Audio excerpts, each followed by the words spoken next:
네, 우리 지역 지방자치단체 살림살이를 매 눈으로 살펴보는 예산언 시간입니다. 네, 오늘도 공익재정연구소 이상석 소장 나오셨습니다. 안녕하십니까? 네, 안녕하십니까? 네, 자 최근 우리 지역의 군의회 의원들이 임기 시작부터 친목 도모형 연수를 떠나면서 빈축을 사고 있습니다. 또 코로나19 이후에 삭감됐던 지방의원 해외 연수 예산도 부활하면서 예산이 낭비되는 거 아니냐 이렇게 우려가 나오고 있는데요. 그 현실을 좀 짚어보도록 하겠습니다.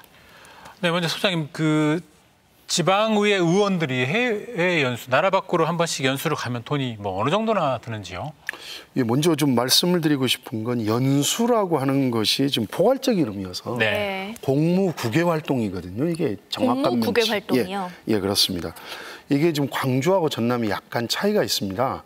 전남은 일단 61명의 도의원이 약 1억 7천만 원 정도가 계상이 돼 있고요. 네. 광주 같은 경우는 전체 여비를 포함해서 약 1억 정도로 계상이 돼 있습니다. 네. 이게 지금 선출직 공무직이라고 해서 약 4천 명 정도가 전국에 있는데 네. 여기서 280만 정도씩 쓰면 약 112억이고요. 이게 수행 공무원들 목까지 치면 약 145억이 전국적으로 공무국외 활동에 쓰여지고 있다고 볼 수 있겠습니다. 국회의원이 아닌 지방의원들의 나라 밖으로 나가는 것이 한 100억 이상. 예, 145억입니다. 145, 150억이네요. 기초광역 의원들이 쓰는 돈이 그렇습니다. 네. 자, 시민의 세금으로 이렇게 해외 연수를 가려면 정확하게 좀 목적이 있어야 갈 수 있는 거 아닙니까? 지금 전국의 그 금액이 145억 원 이렇게 말씀하셨잖아요. 예. 그러면 주요 일정이나 출장 보고서 이런 거는 잘 이루어지고 있나요? 전혀 아닙니다. 이게 지금 지방자치가 부활된 지 30주년이 됐습니다만 여전히 처음부터 나온 이야기가 지금도 나오고 있죠. 관광 일성이다. 단체 관광 수준이다. 이거 갔다 오면 보고서는 짜집기 한다. 부실하기 짝이 없다. 심지어는 보고서를 전문위원들이나 공무원들이 대리 써준다더라. 또 가서 2019년도에 경북 예천군 의회에서 주먹잡이가 있었지 않습니까? 그렇죠. 이런 추태도 있었던 이런 부분이 있어서 해외 연수, 국외공무 활동에 대해서는 대체적으로 국민들의 인식이 좀 좋지 않다. 추태를 보이고 있는 게 현실이다. 이렇게 볼 수밖에 없을 것 같습니다. 그러니까 그동안에 나왔던 어떤 사례들이 좋았던 사례보다는 안 좋은 사례들이 많았기 때문에 그렇게 생각을 하게 되는 거잖아요. 예, 그렇죠. 좋았던 사례를 찾기가 되게 어렵습니다. 네, 그래도 몇 가지. 예, 말씀드리면 예전에 2011년도경에 기초의원들 10분이 특히 여성 의원들입니다. 지역은 다 다른데 네. 외국 연수를 다녀오셔서 보고서를 썼는데 그걸 책으로 출간할 정도였고 우리 지역에서도 2019년도에 광주 서구의회가 전체적으로 복지관 직원들이랄지 이런 분들하고 같이 가면서 성과가 좀 있었고요.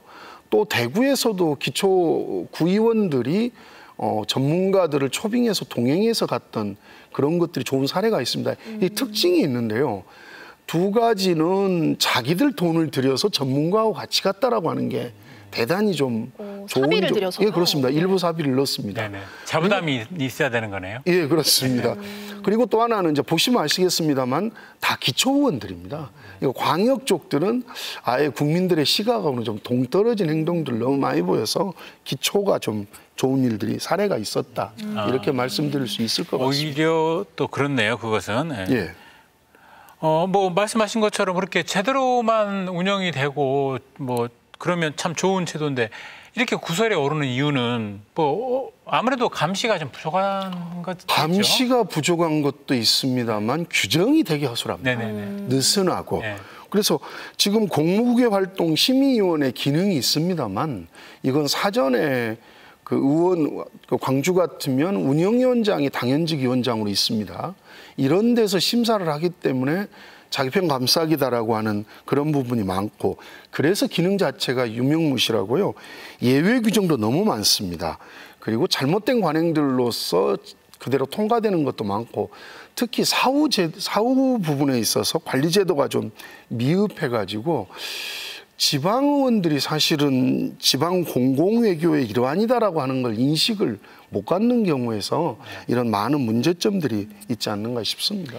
감시할 규정도 약하고 이제 지켜보는 사람도 없고 또 인식 자체도 부족하다 이렇게 말씀을 해주셨는데요. 그렇다면 우리 시민들은 지방의원들의 해외 연수에 대해서 어떤 생각을 하고 있는지 좀 의견을 받아봤습니다. 함께 보겠습니다.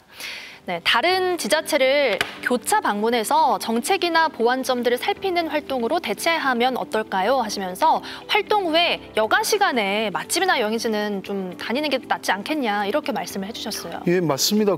지금 다른 지역을 가는 것은 의원 역량 개발이랄지 여러 가지 국내 연찬의 비용도 있고 해서 가능한데 지금 국외 공무활동 부분에서 문제가 되는 게 여가 시간에 활동 후에 가는 것이 아니라 공무 시간에 관광 일성이기 때문에 사실은 욕을 먹는 그런 상황이죠. 네, 다음 댓글도 살펴볼게요.